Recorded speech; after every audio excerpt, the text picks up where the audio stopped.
வந்து யூஸ்வலான get ready with மீயா இருக்க போகிறதில்ல. இது ஹவுஸ் ஒய்ஃப்காக பண்ணியிருக்கிறேன். வீட்டிலே நம்ம வந்து எவ்வளோ ப்ரெசென்டபுளாக இருக்கலாம் அப்படிங்கிற மாதிரி தான் இந்த வீடியோ இருக்க போது. நான் இந்த எல்லோ கலர் சாரீ வந்து சூஸ் பண்ணியிருந்தேன். இந்த சாரீ எனக்கு எப்படி இருக்குது அப்படின்னு சொல்லிட்டு கண்டிப்பாக கமெண்ட்ஸில் வந்து சொல்லுங்கள். ஆனால் அதுக்கப்புறமா நான் வாவோட இந்த ஒரு ஆலோவேரா ஜெல் வந்து போட்டுக்கிறேன். நீங்கள் ஆயிலி ஸ்கின்னாக இருந்தீங்க அப்படின்னா கண்டிப்பாக ஒரு தடவையாவது இது நீங்கள் ட்ரை பண்ணி பாருங்கள். அண்ட் நான் லிப் பாம் போட்டுட்டு ப்ளூ ஹெவனோட இந்த ஒரு காம்பேக்ட் வந்து நான் போட்டுக்கிறேன்.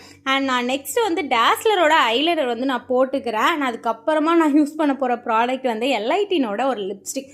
இந்த லிப்ஸ்டிக்கை நான் சஜஸ்ட் பண்ணாத என்னோடய ஃப்ரெண்டே கிடையாது.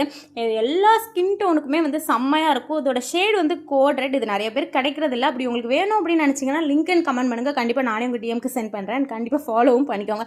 அதுக்கப்புறமா ப்ளஷ் போட்டுக்கிறேன். ப்ளஷ் பிடிக்காதுன்னு சொல்லிட்டு பாதி டப்பாவை காலி பண்ணிட்டேன். அண்ட் அதுக்கப்புறம் என்னோடய லுக் வந்து இந்த மாதிரி தான் இருந்துச்சு. வீட்டில் இருக்கிறதுக்கு எனக்கு இதெல்லாம் தேவையா அப்படின்னு சொல்லிட்டு சில பேர் வந்து நினைக்கலாம். பட் இருக்கலாம். நம்ம ப்ரெசென்டபுளாக இருக்கும்போது நமக்கே வந்து ஒரு நல்ல வைப் வந்து கிடைக்கும். நானும் ஒரு மாதிரி ஹவுஸ் ஒய்ஃபாக ஃபீல் பண்ணேன்.